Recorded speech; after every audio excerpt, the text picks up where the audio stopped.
Hello and welcome back to this channel. आज की इस वीडियो में हम बात करने वाले हैं आरआरबी एनटीपीसी में रीजनिंग की प्रीवियस ईयर क्वेश्चंस, और ये हमारा सेट नंबर 1 है।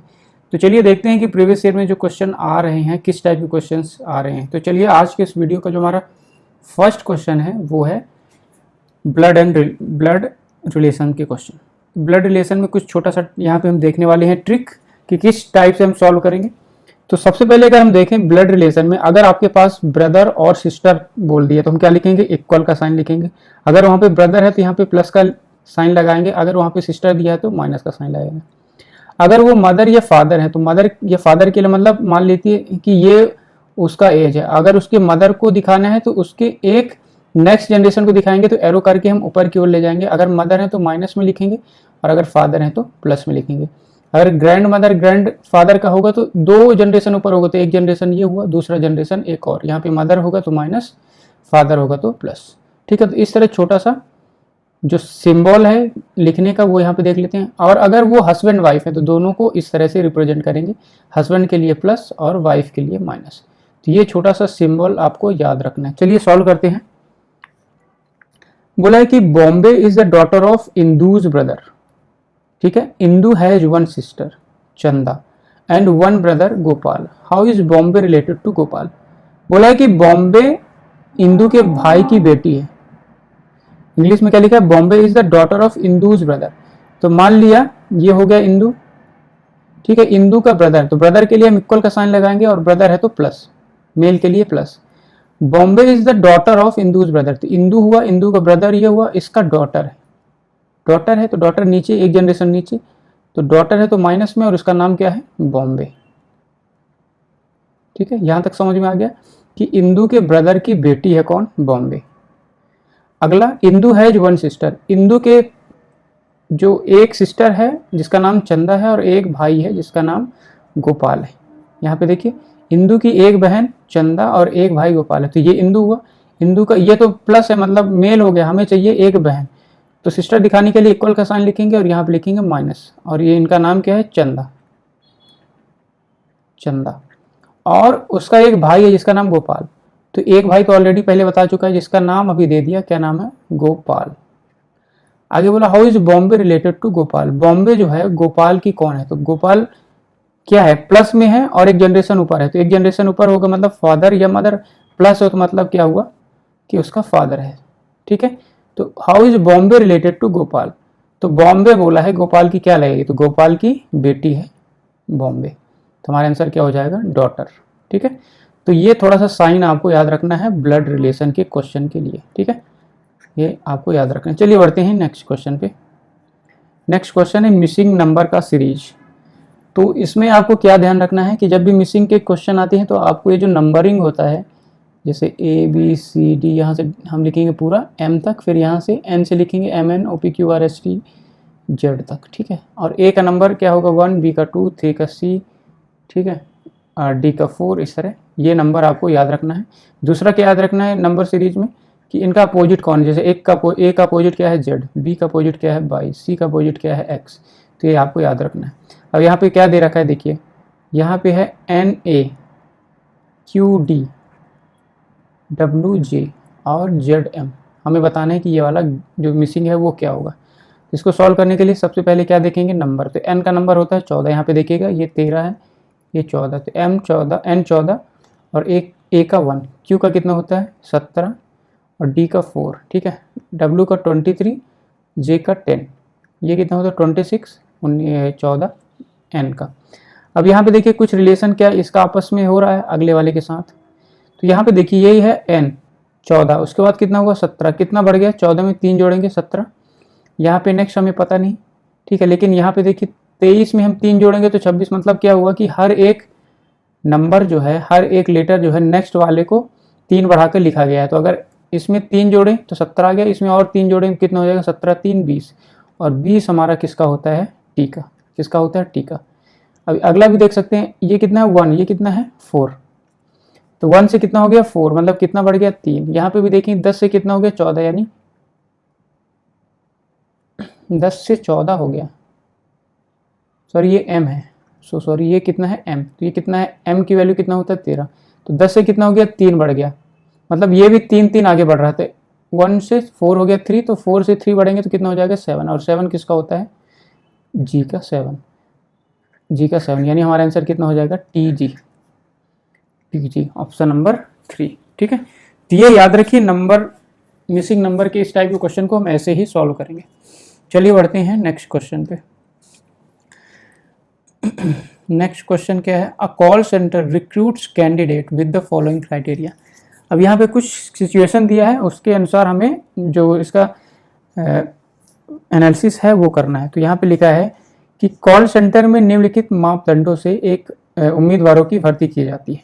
ठीक है, candidate should have passed at least 10th standard, मतलब एक कंडीशन क्या बोल दिया कि वो जो कैंडिडेट है वो कैसा होना चाहिए 10th पास होना चाहिए, तो हमने लिख दिया 10th plus. Candidate must be fluent in Hindi and English, तो जो कैंडिडेट है वो हिंदी एंड इंग्लिश इन दोनों में क्या हो फ्लुएंट हो। आगे candidate must be ready to work in both day and night, मतलब वो कैंडिडेट डे में वर्क कर सके एंड नाइट में। तो ये 3 कंडीशन दे रखा है। अब देखते हैं इसमें क्वेश्चन क्या बोल रखा है। अच्छा, यहाँ पे बोला है which candidate among the following will the call centre definitely take, तो इस वाली कौन से कंडीशन में उस कैंडिडेट को वो ले लेगा, तो ये हमें इसका आंसर बताना है। तो देखिए पहला कंडीशन क्या है, यहाँ पे फर्स्ट लिखा है कि सीता इज ग्रेजुएट। पहला देखिए सीता ग्रेजुएट है। अच्छा, कोई बंदा अगर ग्रेजुएट है तो 10th के बाद ही होता है, 10th के बाद 12th करते हैं, 12th के बाद हम ग्रेजुएशन करते हैं। मतलब अगर वो ग्रेजुएट है तो पहला कंडीशन सेटिस्फाई हो गया कि 10th पास है। अगला fluent in Marathi, Hindi and English, तो यहाँ पे बोला था कि हिंदी और इंग्लिश में फ्लुएंसी होना चाहिए, तो हिंदी और इंग्लिश में तो है ही है, ऊपर से मराठी भी है, तो हमें मेन क्या देखना है कि हिंदी में हो और इंग्लिश में। Can work only in day shift, question में क्या बोला था कि वो बोथ शिफ्ट में कंफर्टेबल हो, मतलब दोनों शिफ्ट में काम कर सके डे एंड नाइट, लेकिन यहाँ पे क्या बोला है ओनली इन अ डे, तो मतलब ये हमारा रॉन्ग हो गया। नेक्स्ट में आइए, Sarita is fluent in Hindi Tamil and English, तो हिंदी में भी है इंग्लिश में भी है, तो हमारा एक कंडीशन सेटिस्फाई हो गया। Can work in both shift, मतलब डे एंड नाइट, ये भी हो गया। Has had no formal education, लेकिन हमें क्या चाहिए कि कम से कम वो 10th पास हो, लेकिन यहाँ पे क्या लिखा है नो फॉर्मल एजुकेशन, यानी एजुकेशन के बारे में कुछ दिया ही नहीं है या एजुकेशन है ही नहीं उसके पास, ये कंडीशन गलत हो जाएगा। नेक्स्ट पे आते हैं, Smita speaks Hindi and English very well, बोलता है कि हिंदी और इंग्लिश दोनों बोल लेती है, मतलब एक कंडीशन हमारा सेटिस्फाइड है Hindi and English. Is ready for day as well as night, मतलब दोनों शिफ्ट के लिए ये रेडी है। Has studied till 12th standard, मतलब वो 12th तक पढ़ चुकी है, मतलब अगर 10th पास होगी तभी तो 12th पहुंचेगी, मतलब ये तीनों कंडीशन को सेटिस्फाई कर रहा है, यानी हमारा आंसर क्या हो जाएगा ऑप्शन नंबर सी। ठीक है, एक बार डी देख लेते हैं। Smita can work in both shift, ये दोनों शिफ्ट में काम कर सकती है, मतलब एक condition has passed 10th standard, मतलब 10th भी पास है, और ये fluent in Hindi and Marathi, हमें क्या चाहिए हिंदी एंड इंग्लिश, तो ये वाला रॉन्ग हो जाएगा, ऑप्शन नंबर 3 हमारा करेक्ट हो जाएगा। तो इस तरह छोटे छोटे बेसिक क्वेश्चंस भी आते हैं, देखने में थोड़ा सा बड़ा है लेकिन है ये छोटा। अगला है, एक पैसेज दिया है, इससे हमें रिलेशन निकालना है और क्वेश्चन को सॉल्व करना है। ठीक है, school W in a village provides education from nursery से स्टैंडर्ड 4 तक। जो एक स्कूल है जिसका नाम है W, किसमें है इन अ विलेज, विलेज में है ये, और एजुकेशन प्रोवाइड करता है कहाँ से नर्सरी से लेके 4th तक। अगर हम यहाँ पे शॉर्ट में लिखें तो ये स्कूल जो है नर्सरी टू 4th, एक ही कंडीशन। दूसरा ये जो है कहाँ पे है विलेज में, ये कंडीशन। आगे बोला school B and school K provides education from standard 5th and 10th। क्या बोला है कि इसी गांव में एक स्कूल है B और स्कूल K 5वीं से 10वीं तक, तो ये वाला जो स्कूल था वो क्या था W। दूसरा स्कूल K है जो 5th से लेके 10th तक एजुकेशन प्रोवाइड करता है, कहाँ पे गांव पे ही। School F which is in a nearby town provide higher secondary education, मतलब 11वीं और 12वीं के एजुकेशन प्रोवाइड कराता है, जो कि है F। तो यहाँ पे अगर हम देखें F जो कि कहाँ पे है नियर बाई टाउन, और वो हायर एजुकेशन यानी 10th 11th एंड 12th इन दोनों के एजुकेशन को प्रोवाइड कराता है। विलेज हैज ओनली 3 स्कूल्स, जो हमने देखा W, K एंड B। आगे बोला है parents in the village have requested for more schools to local panchayat. ठीक है, तो क्वेश्चन में क्या क्या दिया है कि स्कूल में एक गांव में एक स्कूल है डब्लू जो नर्सरी से 4th तक एजुकेशन यानी शिक्षा प्रदान करता है। इसी गांव में स्कूल है बी और है स्कूल के जो 5वीं से 10वीं तक। स्कूल एफ जो शहर में है और जो हायर सेकेंडरी यानी 11वीं और 12वीं की एजुकेशन कराता है। गांव में सिर्फ 3 स्कूल है। गांव में अभिभावकों ने स्थानीय पंचायत से और अधिक स्कूलों के लिए अनुरोध किया है। निम्नलिखित कौन सा कथन निष्कर्ष जो है कथन का पालन करता है? पहला देखिए, schools are less in village because parents do not want to their children to study. ऐसा कोई यहाँ पे दिया नहीं है कि पेरेंट्स जो है बच्चों को नहीं पढ़ाना चाहते इसलिए कम है, तो ये पहला कंडीशन रॉन्ग।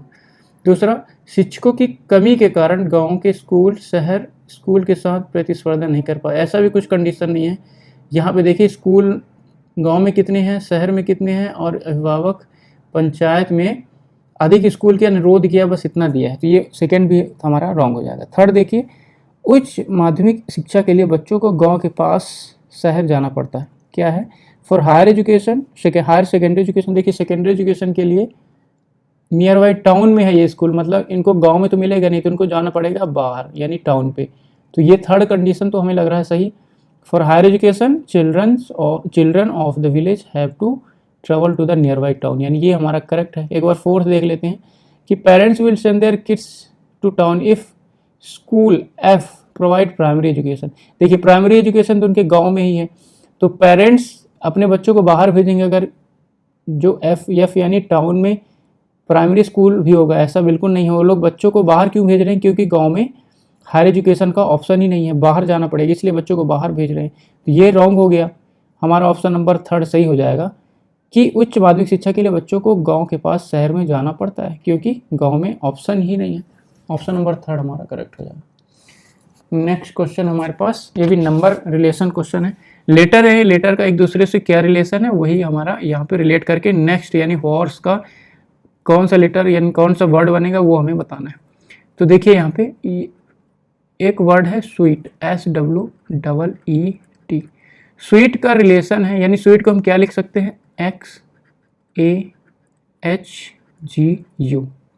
स्वीट को हम अगर इतना लिख सकते हैं तो हमें बताना है कि हॉर्स HORSE, हॉर्स को हम क्या लिखेंगे। तो अगर हम सबसे पहले क्या देखेंगे कि क्या S का उल्टा X होता है, क्या W का उल्टा A होता है? बिल्कुल नहीं होता। S का उल्टा क्या होता है? H, ठीक है। W का उल्टा क्या होता है? C। तो ऐसा कुछ नहीं है यहाँ पे। एक बार नंबर देख लेते हैं। तो S का कितना होता है? 19, इसका 23, इसका 5, इसका 5, इसका 20। X का कितना होता है? 24, इसका 1, इसका 8, इसका 7 और इसका 21। अब यहाँ पर रिलेशन देखें तो अगर 19 से 24 हो गया यानी कितना बढ़ गया? 5। 23 से अगर 1 हो गया तो कितना बढ़ गया? ये 23, 24, 25, 26, 1 यानी 4 बढ़ गया। अगर इसको देखें तो ये कितना? 5 से 8 हो गया 3, ये कितना बढ़ गया? 2 और ये कितना बढ़ गया? 1। मतलब क्या हुआ कि +5 हो रहा है, फिर +4 बढ़ रहा है, फिर +3 बढ़ रहा है, फिर +2 बढ़ रहा है, फिर +1 बढ़ रहा है। ठीक है, सिंपल सा क्वेश्चन है। तो H का कितना होता है नंबर में देखें तो 8, O का कितना होता है? 15, या फिर सिंपली H में 5 जोड़ना है तो 8, 5, 13, 13 किसका होता है? M का। फिर O में हमें 4 जोड़ना है तो O का कितना होता है? 15, 15 4 19, 19 का कितना होता है? S। फिर इसके बाद R में 3, R S T U E F, यानी हमारा नंबर कितना हो जाएगा? MSUUF, यानी ऑप्शन नंबर 4th। ठीक है, तो ये इस टाइप के क्वेश्चन तो आते ही हैं, इनके ज़्यादा से ज़्यादा प्रैक्टिस करिए। ये नंबर जो है मतलब इनका वैल्यू क्या है वो याद रखना है। ठीक है, और इनका आपस में रिलेशन कैसे हैं, किस टाइप के क्वेश्चन आ सकते हैं, इनको आप प्रैक्टिस करिए। नेक्स्ट है रिलेशन वाले, यानी 5 पर्सन्स हैं PQRST। 5 व्यक्ति हैं PQRST, एक सप्ताह के कुछ दिनों पर एक कार्यालय का दौरा करते हैं। यानी 5 लोग हैं, एक सप्ताह के अंदर की बात चल रही है। दे वर्क एज, अभी ये क्या क्या काम करते हैं? प्लम्बर है, कारपेंटर है, कुक है, इलेक्ट्रिशियन है and doctor in a random order. A person pursues only one profession, यानी एक व्यक्ति केवल एक ही प्रोफेशन को काम करता है। And visit the office only 1 day in a week, और वो ऑफिस केवल एक दिन ही विजिट करते हैं। Consider the following information.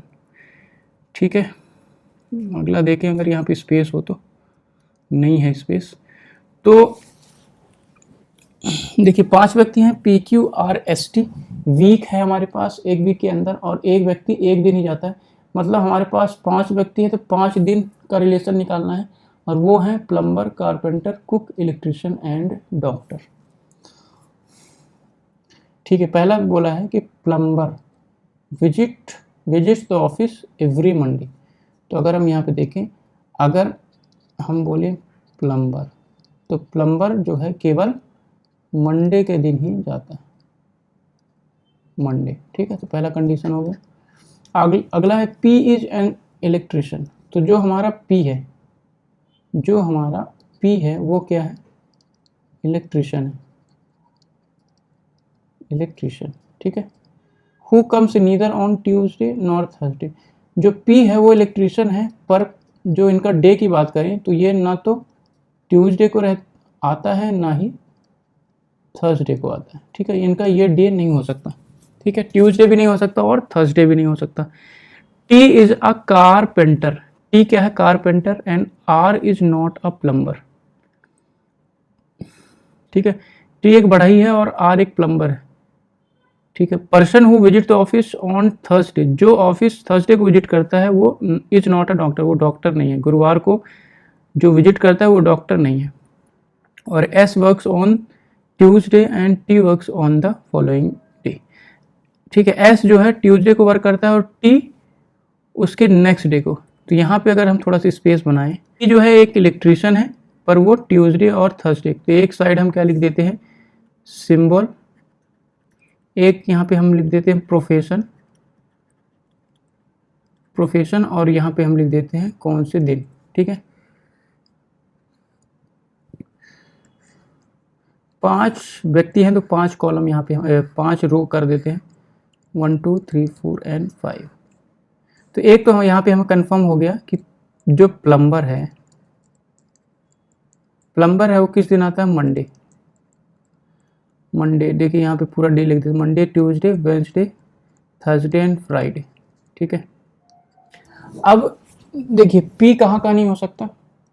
जो इलेक्ट्रिशियन है वो थर्सडे और ट्यूसडे, यहाँ पे इलेक्ट्रिशियन नहीं हो सकता। और कहाँ पे? थर्सडे, यहाँ पे भी इलेक्ट्रिशियन नहीं हो सकता। ठीक है, अब यहाँ पे देखिए P जो है इलेक्ट्रिशियन, तो P जो है इलेक्ट्रिशियन तो प्लम्बर तो हो नहीं सकता। तो या तो P यहाँ पे होगा या तो P यहाँ पे होगा, दो की जगह हो गया P के होने का। अगला बोला T is carpenter and R is not a plumber. T जो है कारपेंटर है, अगर हम यहाँ पे लिख लें नीचे कि T जो है वो क्या है? कारपेंटर। T जो है कारपेंटर है and R is not a plumber. और प्लम्बर यानी यहाँ पे R नहीं हो सकता। ठीक है, R जो है प्लम्बर नहीं है, R जो है प्लम्बर नहीं है। The person who visits office on Thursday is not a doctor. Thursday यानी इस दिन जो ऑफिस विजिट करता है वो क्या है? डॉक्टर भी नहीं है, मतलब ये डॉक्टर भी नहीं है। थर्सडे यहाँ पे अगर लिख दें, थर्सडे को जो विजिट करता है वो डॉक्टर भी नहीं है। एस वर्क्स ऑन ट्यूसडे, तो हमें मिल गया कि इस दिन कौन सा वर्क करेगा? S. And T works on following day, और अगले दिन कौन वर्क करेगा? टी।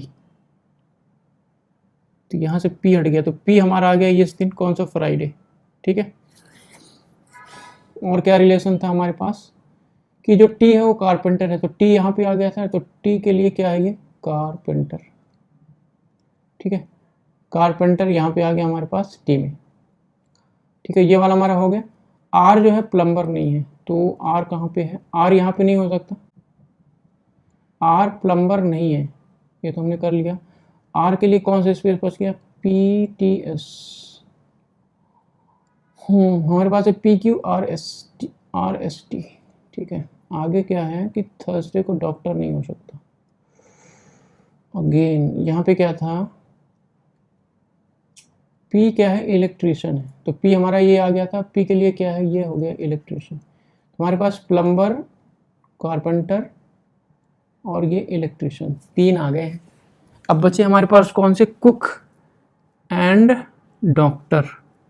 तो यहाँ पे देखो, यहाँ पे डॉक्टर नहीं हो सकता, ये हमने लिखा था कि डॉक्टर यहाँ पे नहीं हो सकता, ठीक है। थर्सडे के दिन डॉक्टर नहीं हो सकता, तो अगर डॉक्टर यहाँ पे नहीं हो सकता तो डॉक्टर होगा यहाँ पे, क्योंकि एक ही स्पेस बचा है। ये हो गया डॉक्टर। अब अगर ये डॉक्टर हो गया तो इसके लिए कौन सा हो गया, ये कुक, ठीक है। तो ये हो गया plumber, doctor, carpenter, cook and electrician, ठीक है। ये Monday, Tuesday, Wednesday, Thursday, Friday. अब एक यहाँ पे बच गया क्यू एंड आर, तो यहाँ पे आर नहीं हो सकता तो क्यू होगा, और यहाँ पे हो जाएगा आर, ठीक है। तो ये हमारा टेबल बन गया, ठीक है। इसको थोड़ा सा अगर हम इरेज कर दें टेबल को तो हमारा क्लियर दिख जाएगा। ये देखिए, ये क्यू हो गया, ये हो गया टी, ये हो गया पी, ठीक है। ये हो गया कुक एंड ये हो गया डॉक्टर, ये क्या था, कुक, ठीक है। तो ये टेबल हमने बना लिया। अब यहाँ से क्वेश्चन पूछा है which is right combination. Monday के दिन इलेक्ट्रिशियन है क्या, तो अगर देखें मंडे के दिन इलेक्ट्रिशियन नहीं, मंडे के दिन क्या है, प्लम्बर, तो यानी फर्स्ट रॉन्ग हो गया।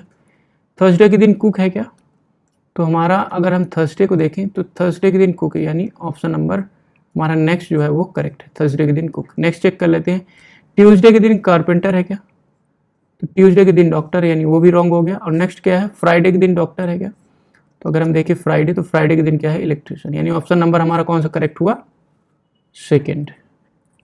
नेक्स्ट क्वेश्चन पे देखते हैं, the doctor visits the office. Doctor जो है किस दिन ऑफिस को विजिट करता है, तो डॉक्टर किस दिन विजिट करता है, ट्यूसडे के दिन, यानी हमारा करेक्ट ऑप्शन हो जाएगा ट्यूसडे, ऑप्शन नंबर थर्ड, ठीक है। नेक्स्ट क्वेश्चन जाते हैं, who is the plumber. Plumber कौन है, तो अगर हम देखें प्लम्बर, तो प्लम्बर क्या है, ये प्लम्बर कौन है, क्यू, जो आता है मंडे के दिन, ठीक है। तो उसमें पूछा था कौन है, यानी क्यू, ऑप्शन नंबर फर्स्ट हमारा करेक्ट होगा। नेक्स्ट क्वेश्चन पर आते हैं। नेक्स्ट क्वेश्चन है हमारे पास कि an assertion A and reason are given, यहाँ पे मतलब एक कथन दिया है, उसका रीजन दिया है, बताना कौन सा ट्रू होगा। अब देखिए यहाँ पे जो कथन है कि mangoes are sweet then they when they ripe, ये रिप, जब वो पक जाते हैं तब मैंगो ज़्यादा स्वीट लगते हैं। Mangoes are available mainly in summer in India, कि जो मैंगोज हैं वो समर में अवेलेबल होते हैं मेनली। अब देखिए बोथ ए एंड आर, यानी जो कथन और उसका जो रीजन दोनों ट्रू हैं, and R is correct explanation of A, मतलब कि मैंगो स्वीट हैं होते हैं जब वो मीठे हो जाते हैं, बिल्कुल सही है कि पके हुए आम ज़्यादा मीठे होते हैं, और मेनली कब होते हैं, कब अवेलेबल होते हैं, गर्मी में ये हमारे पास उपलब्ध होते हैं। तो दोनों कथन तो सही है, यानी both A and R true. But क्या ये इसका पकना होना क्या उसके सीजन पे डिपेंड करता है, क्या दूसरे सीजन पर ही आम नहीं पकते, तो ये उसका जो रीजन है बिल्कुल नहीं है, लेकिन दोनों जो है आपस में ट्रू हैं, ठीक है। तो ये हमारा ऑप्शन नंबर सेकंड करेक्ट हो जाएगा कि both A and R true but R is not the correct explanation of A, यानी ऑप्शन नंबर बी हमारा करेक्ट हो जाएगा। तो जब भी कभी भी आपको स्टेटमेंट हो और उसका यहाँ पे रीजन दिया हो, अगर इन दोनों का रिलेशन निकालना है तो सिंपली ये देखना है कि क्या स्टेटमेंट में ऐसा कुछ दिया है जो रीजन में बताया गया है। आपको दिमाग नहीं लगाना है, केवल स्टेटमेंट में पढ़ना है, क्या वो चीज़ लिखा है स्टेटमेंट में जो रीजन में दिया गया है। अगर वो ऐसा कुछ भी नहीं लिखा है तो वो हमारा रॉन्ग रीजन होगा, ठीक है, ये आपको याद रखना है। चलिए बढ़ते हैं नेक्स्ट क्वेश्चन पे, और ये लास्ट क्वेश्चन है। For this set statements followed by some conclusions are given below. यहाँ पे कुछ कंक्लूजन लिखा हुआ है, कुछ कथन दिया है, ठीक है। तो यहाँ पे कथन पढ़ना है और कंक्लूजन बताना है, ठीक है। तो सबसे पहले अगर हम स्टेटमेंट पढ़ लें कि जो सैम है स्लीप्स मोर देन राम, जो सैम है, अगर हम टाइम की बात करें कि जो सैम है वो ज़्यादा सोता है किससे, राम से। सैम जो है राम से ज़्यादा सोता है, जो हर दिन केवल 5 घंटे के लिए सोता है। जो मतलब किसके लिए बोला है, राम के लिए। यहाँ पे इंग्लिश में देखिए हु किसके लिए होता है, उसके प्रेसिडेंट यानी उसके जस्ट पहले के लिए होता है। तो बोला है कि सैम जो है ज़्यादा सोता है राम से, जो सोता है 5 घंटे, यानी Ram sleeps only for 5 hour. Ram जो है 5 घंटे हर दिन सोता है, ये बताया है, ठीक है।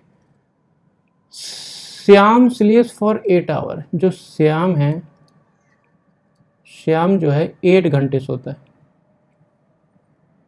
Which is lesser than Sam से 2 घंटे कम सोता है। अब ये विच भी है किसके रिलेट होता है, उसके जस्ट पहले वाले के लिए। तो श्याम जो है 8 घंटे सोता है, जो कि सैम से 2 घंटे कम है। तो 2 घंटे कम है मतलब क्या हुआ कि ये जो है सैम वो कितना होता होगा, 2 घंटे ज़्यादा सोता होगा। तो अगर ये 8 घंटे सोता है तो सैम कितना सोता होगा, 10 घंटे। ठीक है, कोई अब देखिए कंक्लूजन क्या है कि सैम स्लीप्स फॉर 6 आवर। तो सैम 6 आवर सोता नहीं, ये कितने घंटे सोता है, 10 घंटे। Ram has a bad sleeping habit. तो राम तो 5 घंटे सोता है, तो ऐसा बैड हैबिट कुछ है नहीं, यानी दोनों कंक्लूजन गलत हो जाएंगे, नीदर फर्स्ट नॉर सेकेंड, यानी हमारा 4th नंबर करेक्ट हो जाएगा। ठीक है, तो इस टाइप के थोड़े से हमने लेंदी क्वेश्चन लिया यहाँ पे, अदरवाइज छोटे छोटे क्वेश्चन भी बहुत सारे रहते हैं। आई होप यहाँ पे कुछ तो समझ में आया होगा। एंड अगर वीडियो अच्छी लग रही है तो please like and subscribe this channel. Thank you so much for watching.